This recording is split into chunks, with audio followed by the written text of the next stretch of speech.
Morning, Nigeria. Today we shall examine the fallout of the just concluded United Nations Food System Summit in Addis Ababa, Ethiopia.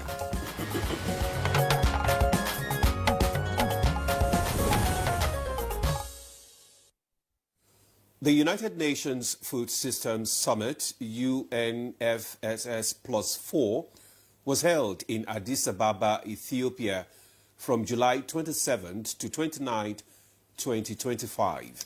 And that's right. The summit focused on accelerating the transformation of global food systems to make them more sustainable, inclusive and resilient.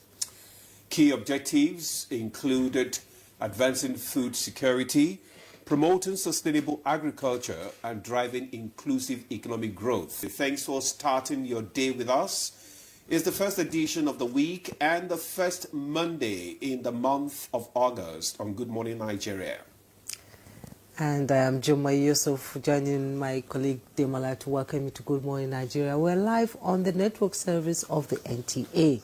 Well, thank you, Timothy Yusuf, for those questions that you have asked. And I believe that our guests who are already seated in the studio are set to provide solutions to some of those challenges that you have raised. Just to let you know that we already have our guest seated in the studio with us this morning. In no particular order, let me just introduce Dr. Kingsley Uzoma. He is the Senior Special Assistant to the President on Agribusiness and Productivity Enhancement.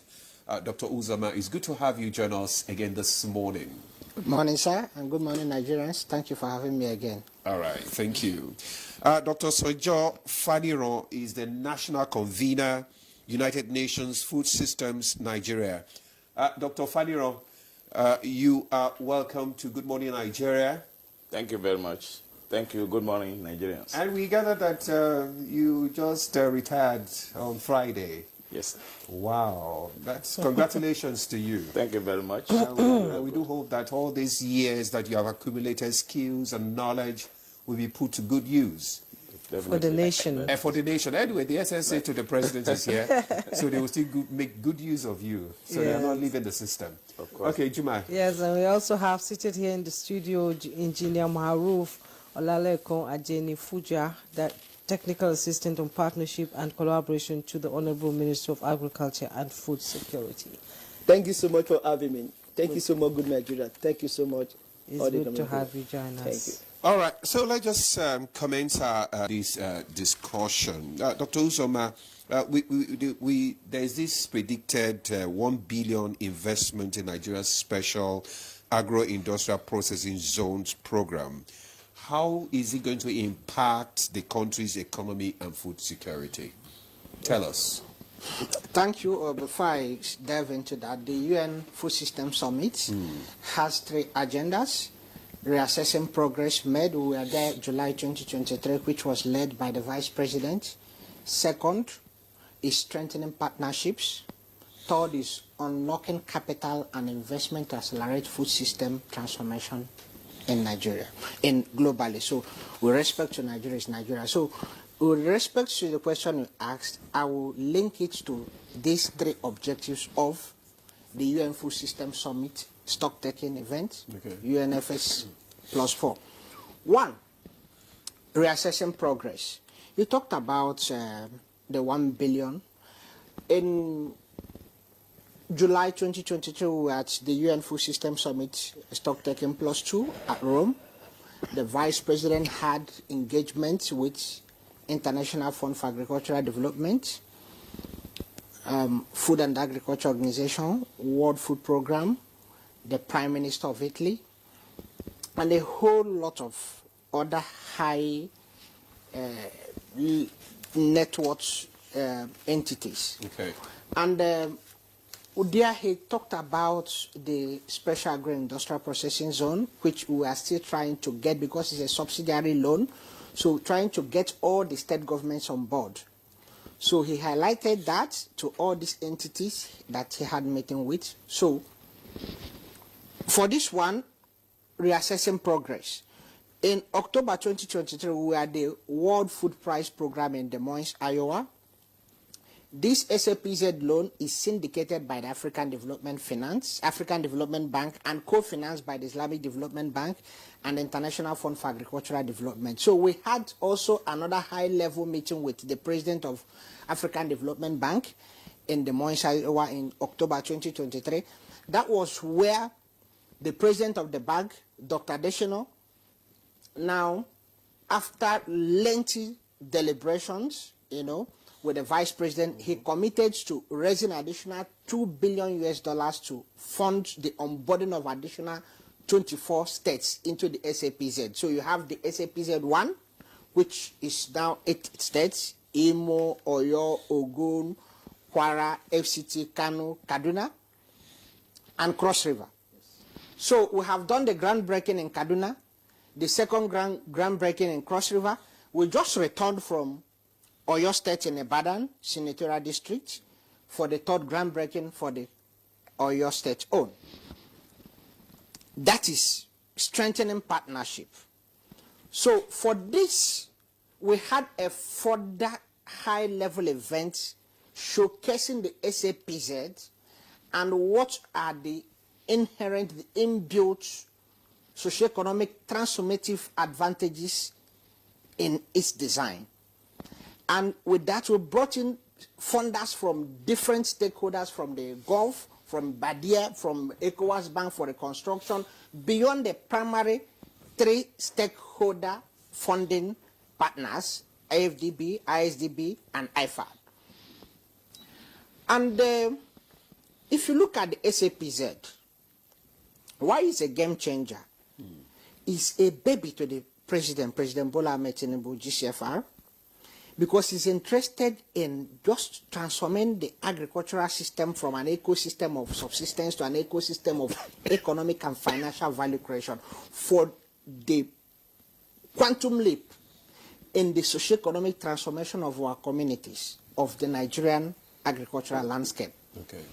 So, what are we talking about? And this SAPZ is designed to focus on value chains that the host state has competitive advantage on.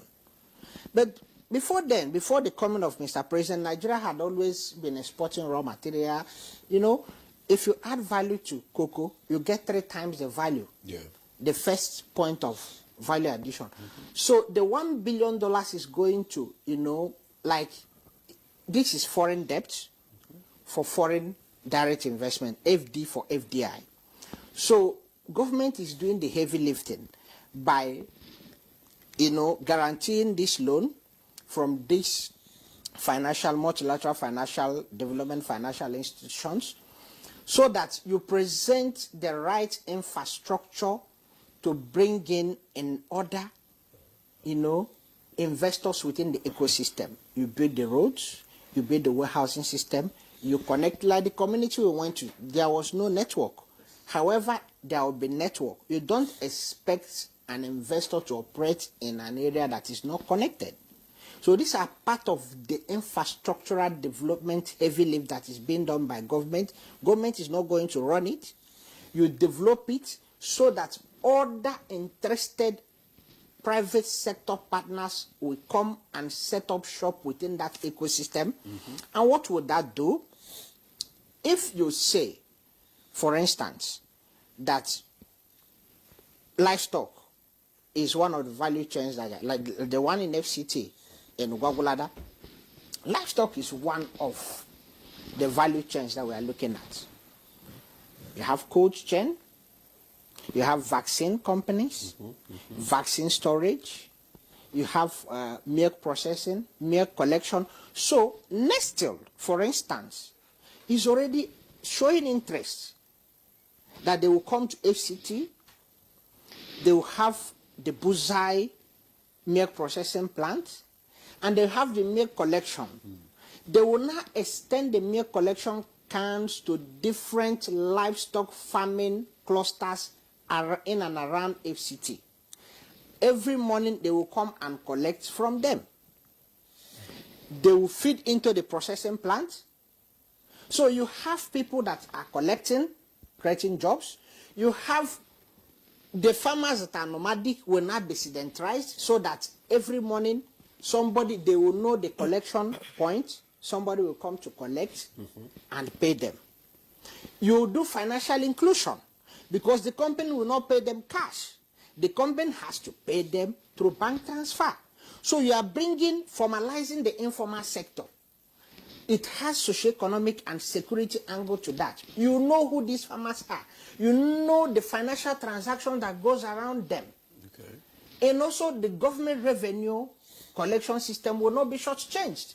Because if somebody is making 1 million, but it's not financially included, there is no way government will be able to know that this person is making this, not even taxing him. If government wants to extend incentives, support, empowerment programs, it should not be extended to somebody that has enough.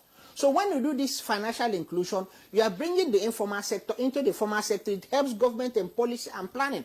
Dr. Faniran just retired from Minister of Budget and Economic Planning. Part of the major limitations they have is lack of access to data. This also helps to solve that. It helps to solve security angle.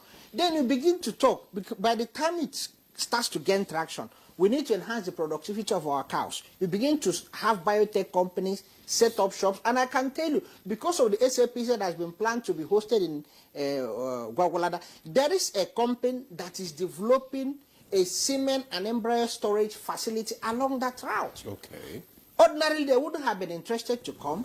Why they are investing there, where they will set up the advanced lab, they are waiting. The moment there is a groundbreaking and offtake of the SAPZ in FCT, they will now have the phase 2 of their intervention, where they will now have the maternal distance for the embryo transplant. Okay. Because they will produce the embryo, they will superovulate the cows, use the semen to fertilize them in vitro, and store the embryos.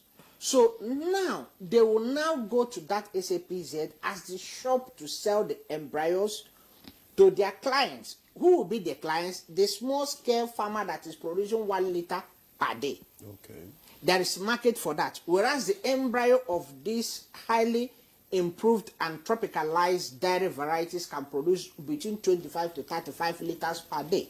They will be coming there. This is another business activity that is going to set up there. This is just one part of it. They also have other components, sesame, soybean. The soybean component, because of the enhanced transformation within the livestock ecosystem, the demand for soybean cake, for feed meal will be high. The demand for alternative feed resources will be high. We came here last time to talk about cassava. That will also help to key into the cassava production because of the high calorific content of cassava, starch content, and the yield per hectare. So it will be, it's a holistic package that Mr. President, out of his very exceptional prowess for designing, making very complex things less complicated and simplified, just for the upliftment of the socio-economic standard and well-being of Nigerians, has keyed into that, is being driven specifically from the presidency. Okay. Dr. Maruf is advisor to the Minister on Partnership, knows we have a whole lot of bottlenecks from the governors signing, the subsidy, because this loan was indicated for the 8th. So if anyone pulls out, they cannot go forward. It was leveraging the convening platform of the presidency, spearheaded by Mr. President, President Bola Ahmed Tinubu, and supported by the Vice President, Senator Kashim Shettima, to drive it, to get the governors to explain the intricacies, the financial intricacies, simplified it to them, before them, and ask them the strategic messaging communication framework to be able to sell it to their respective houses of assembly for the passage and the support and the constitutional mandate to sign and key into this highly transformative project. Are the governors buying into it? Yes. We started with 8. In fact, you had the senators from and legislators from Northeast complaining that they were excluded because in the first phase, this ordinarily wasn't explained. Because in communication, strategic communication, you have to simplify highly complicated information to be easily accessible and assimilable by the people, the recipients. So the president and the vice president worked together with the governors. I wouldn't want to mention the governors that proved very hesitant, but those governors now Initially. They are not even asking for, they want to have the SAPZH2 in their states. The houses of assemblies, the National Assembly members from those states are asking. You were aware when they had a television chair that they were, so we now told them that no, this administration is working to carry every part of this nation along. That brings me to the third point, unlocking finance and capital to accelerate food system transformation in Nigeria. In July 24th, 2003, when the president represented Mr. President Bola Ahmed Tinubu GCFR in the UN Food System Summit that was held in Rome, he met with IFAD. The IFAD president enumerated the benefits of the programs, the value chain development program being implemented in 9 states, Enugu, Ebonyi, Anambra, Benue, Niger, Nasarawa, Ogun State, Taraba. I have not mentioned one state in the north, Kogi, Niger, Nasarawa, and Benue, 4. 3 in the southeast, 1 in the southwest, and 1 in the northeast. It's a $334 million package, but because of the bureaucratic delays in the implementation, most of the funds has not been exhausted, and it was highlighted that we may have to, at the expiration of the program, not expend all the program. And we saw live beneficiaries of this program sponsoring themselves from Nigeria to Rome to come and present the benefits of this program. Okay. And more than half of the beneficiaries are women and youths. So yes. The president, the VP, asked them about the livelihood improvement family enterprises in the Niger Delta states, and then asked them, why are you not implementing in the north? Okay. That gave birth to the design of the VCN, value chain program in northern Nigeria, which will be Borno, Bauchi, Yobe, Kanu, Zamfara, the northwest, excluding Kaduna, 9 states. So when these legislators asked that why were they excluded? This government is not carrying them along. Mr. President asked that they should be enlightened that we are working to get a program that will be specially dedicated to Northeast and Northwest, as the previous packages and interventions did not consider them. Okay. And that has been, we are still having 1 or 2 bureaucratic administrative bottlenecks to actually kickstarting and signing the loan program. We have signed the roadmap for implementation. And that was part of what the vice president in his meeting with the president of IFAD, we ironed out. That keys into the third objectives, unlocking capital and investment for accelerating food system transformation in Nigeria. Okay, Dr. Kinsley, so the 3 objectives were met, and we also consolidated and strengthened partnership with our funders and onboarded additional potential funders into this very laudable economic transformation packages of the federal government. Okay, Dr. Kinsley, you have surmised a lot of issues here and a lot of achievements. We all know that this government is concerned about food security. President Tinubu said no Nigerian should go to bed hungry. And now we're on an international scale where partners are coming in, we're getting and engaging in agriculture in Nigeria. Let me bring in Dr. Faniran into this conversation. Now that Nigeria... Don't forget to tell our... Yes, our viewers, please, we're expecting your text messages so that you can contribute to the conversation. So, Dr. Faniran, Nigeria has endorsed the 3FS financing framework, just like Dr. Kinsley said. So how will this now impact, our local farmers and agri-SMEs? Mr. Kinsley says some of them were doing so well that they paid to go to Rome to showcase what they are doing. So how can this impact? We have some questions and comments from some of our viewers, which we would read out so that our guests can respond to them. This one says, good morning, presenters and guests in the studio. Good morning, Nigerians. Agriculture is a very important business and a tool to fight hunger and improve food security in any nation of the world. My question is to your guest is about this issue of this GMO. that is trending on social media on a daily basis. Can your guest please enlighten me, including Nigerians, the truth about the advantage and disadvantage of GMO on the health of African people and Nigerian in particular? Thank you, from Alaji Garko Karu site in Abuja. This one says, good morning. My name is Prince Yusuf Hassan from Kogi. Dr. Uzoma, may God Almighty protect you and your family for the way you talked about food system in Nigeria. I mean, that's one of your guys there. This other one is Ken Peter Tability from Adamawa State. It says, good morning, guest, and good morning, Nigeria. Food items have gone down to an extent. Kudos to the federal government on that. However, the hikes in prices of fertilizers, pesticides, herbicides have remained so. So what is your take on that? Then this one says, good morning. Please, the technical assistant to the Honorable Minister of Agriculture should tell when they are allocating the 2,000 tractors that the President flagged off last month or so. It's long overdue for tractors to be in farm. Mind you, we are in August. And this one is from Douglas Akuba from Nasarawa State. Dr. Uzoma, you want to respond to some of these questions? Well, I will start with the price of fertilizer and pesticides. Yeah.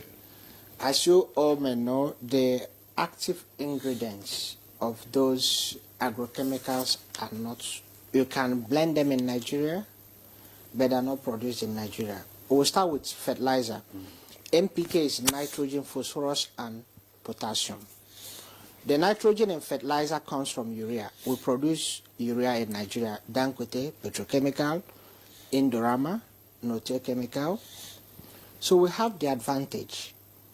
However, MOP and DAP, that's phosphorus, potassium and phosphorus, are imported. Phosphorus from Morocco. That's why you have the OCP in Nigeria. The potassium, either from Russia or from Canada or from Lithuania, they are not produced in Nigeria. So when you factor in the global logistics, the shipping costs, the transportation from the mine to the seaport, the shipping to Apapa seaport, and transporting them back to the blending plants, we have the production capacity far more than any country in Africa. We have close to 80-something blending plants. So these things are purchased abroad, and they have to factor in that. So what would you do to optimize this? I'm always interested in optimization, input minimization, and output maximization. That is optimization. Lagrange, if you're in agri, everybody in university must have done that.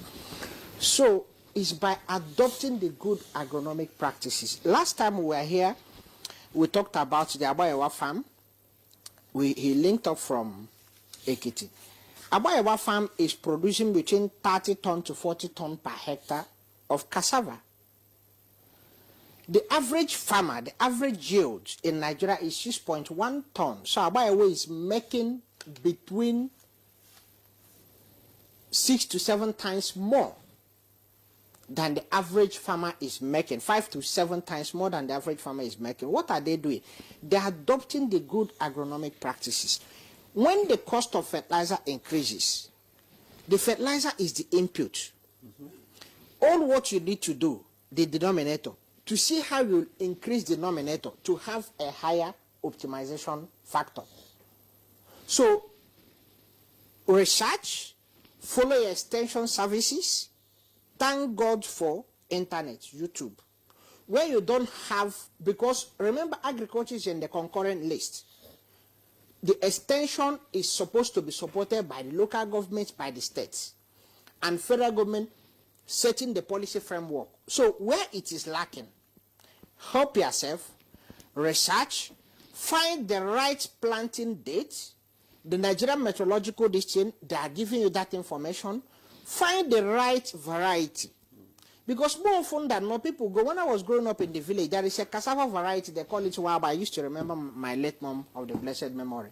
Waba is short. If you can farm 1 hectare of Waba, you won't get what can last you for 2 weeks. But there's another variety that came up. When the variety came up, people, the stem is a little bit reddish. One is whitish. People say this one, is it not the white people? They want to do this, they want to do. It's all manner of unfounded, unscientific, emotion-driven campaign against the varieties that will support you. So my mom tried it in a very little plot. What we got from that plot was like 5 times what we got from a plot that was 10 times the size of that plot. That means the yield was like 50 times more. So the following year, other women followed my mom, collected the stem and planted. Before you know it, it spread. We maintained our fertilizer use. We more than quadrupled or increased yield by 10-fold. So that is the way to go. Okay. This is not under the control of Mr. President. The active ingredient, even the chemicals that are blended in Nigeria, it has active, just like in pharmacy, active API, pharmaceutical ingredients. You have the active agrochemical ingredients which are manufactured. But the president is working. That is why all these value chain programs he's doing to set up financial flow for food system so that these things will begin to be manufactured in the country. This is what he's doing with NNPC. This is what the Dangote Petrochemical will do. And every other incentive of the Federal Ministry of Industry, Trade and Investment, together with the Federal Ministry of Innovation, Science and Technology, that's been spearheaded, engineered, designed by Mr. President and given the mandate to the line ministries to implement. Okay. That brings you back. So like maize or rice, you are from the person, the caller was from Adamawa, so you have farmer of grains. Go and look for the right varieties that will give you optimum utilization of optimization of the output from the inputs. Okay. But if you get stuck in the local one, so if the price of fertilizers remain, you are using a variety that gives you 8 tons per hectare. And they are using a variety that the max, no matter if you pour a trailer load of fertilizer, is going to give you 3 tons. You will not break even. But that person that is using 8 will break even. The same thing I use about one farms are making 30 to 40 tons. Let us take the lower limit. And they say the prices has collapsed to from 150 to 75. So if you are getting 30 tons, the lower limit of their yield, it is 2,225,000, 250,000 you are making.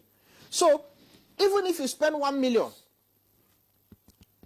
making that per hectare, or even 1.2 million, you will still make profit. However, if you use a variety that gives you 6 tons, or you don't follow the right agronomic practices, you get 6 tons and you spend 800,000, you're in trouble. Okay, Dr. Uzoma, I mean, we have other questions here. The issue of the GMO, are you going to respond to that as well? The GMO, like I said, is a conversation that is driven not based on science, but based on emotions and misinformation. I will give you an instance. Everybody is talking about Brazil today. Brazil export of soybean in 2022 was $66 billion. Soybean in Brazil, GMO. Brazil export of maize, GMO. South Africa, well, let's not go far. Within the African continent, South Africans have, you know, we are in the food system pathway. The food security rating of South Africa is higher. It's GMO. The United States of America, everybody is queuing up, struggling to cross through Latin America to enter. It's GMO. But let's not use US. Let's use Brazil, the South-South Corporation. Brazil is the king of GMO. The agricultural transformation of Brazil. What is the life expectancy of Brazil when the economy changed as a result of the agricultural transformation? And what is the current life expectancy? It increased. What is the life expectancy of South Africa? And again, the campaign about, let's say, the telemaize. The telemaize was developed by Nigeria, Institute of Agricultural Research, ABU, and National Biotechnology District. Professor Abdullahi and Rose. You know, let me get the lady's name. This were developed. Okay. And the intellectual property gene was not hooked or lined before they did that. So I will advise anybody, people are being misinformed. They said, I was listening to one medical doctor saying it's a pesticide. No. There are, every other variety we are using now has been bred to have pests and disease resistance. This is one of the attribute factors for yield this thing. People need to sit down and have an honest, science-based conversation and not misinformation. It's just like vaccines. There is so much misinformation about vaccines, polio, that is sterilization, is this. I was speaking with Honorable Minister the other time in his office, and we were just having this conversation. He said all the people that said, oh, don't, he's going to stay, they took it, that they're having many children. It didn't happen. But people are still stuck in that misinformation. That is why there must be more education, more enlightenment, and more information out there so that people... Where the United States is because they will say it's the West. I have to pause you there, please. Is not the West. Brazil is the king of GMO. Okay, so look at their corn beef. Everybody eats corn beef. It's written on the label, fed with GMO soybean. Go and read. If you are taking short breast, if you are taking all these imported processed these things, they are using GMO corn or soybean to produce them. Okay, and it has not killed them, it has enhanced their life expectancy and enhanced their yield. Okay, Dr. Kinsley, Dr. Kinsley, I'm sure most people don't... It's a government initiative that is specifically designed to address the inconsistency of rainfall pattern and the incessant drought in the country.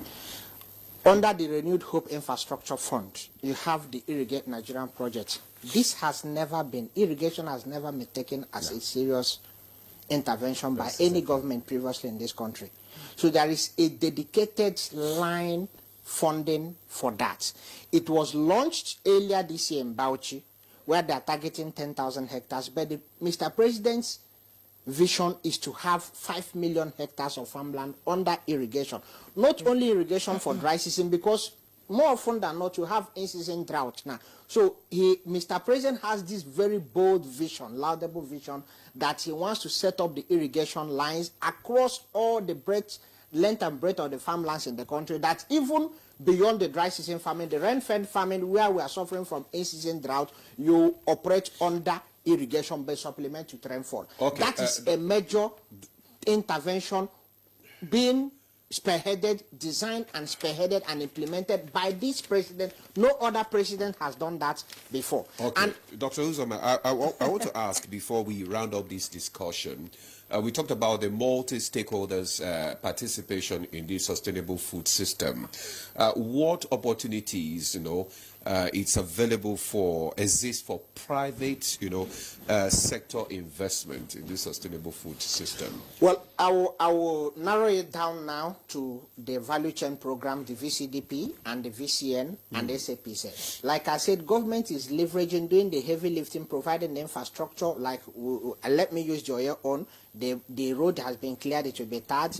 They will be connected to pipe-borne water, to communication, to basic cold chain facilities that addresses the processing, post-production needs of the value chain of interest, the targeted value chain within that ecosystem, the warehousing system, all the basic infrastructural requirements to kickstart, to be able to net in the right investors to come into that, police, post, security, all these things, electricity generation. You saw when the Governor Makinde told them that they will not have 24 hours electricity because you cannot run such an industrial district. So when all these things are put in place, the private sector will come and set up, and that will create thousands upon thousands of sustainable livelihood jobs.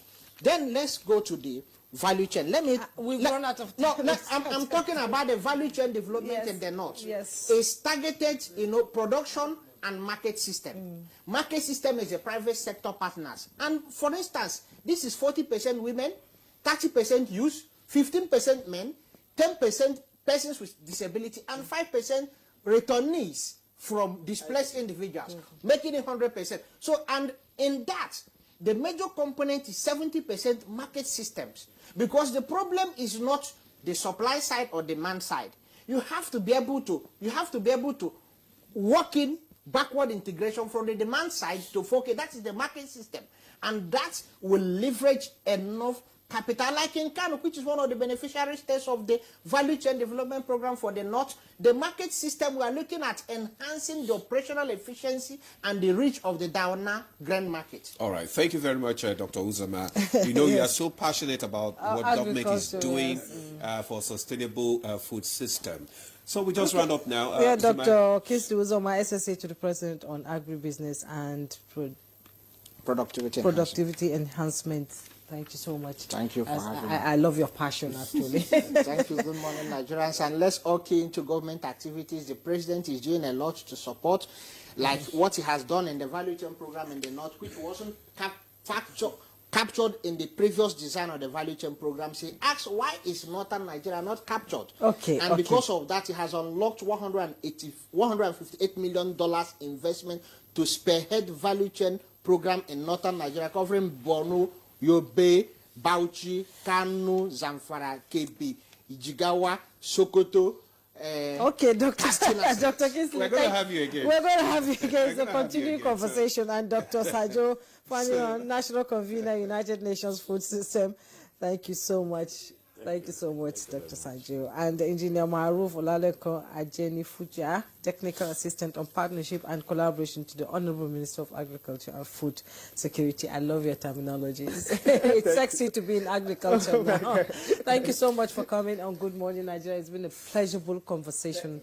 We appreciate your time. Thank you so much for that. And again, we'll come back to talk more about partnership we have with the FAO, with the WFP, that the Honorable Minister is championing and ensuring that we're able to mobilize more resources for nation's food transformation to bring more youth and women on food and transform them into assets to the nation. Thank you so much. And that's Good Morning Nigeria for today.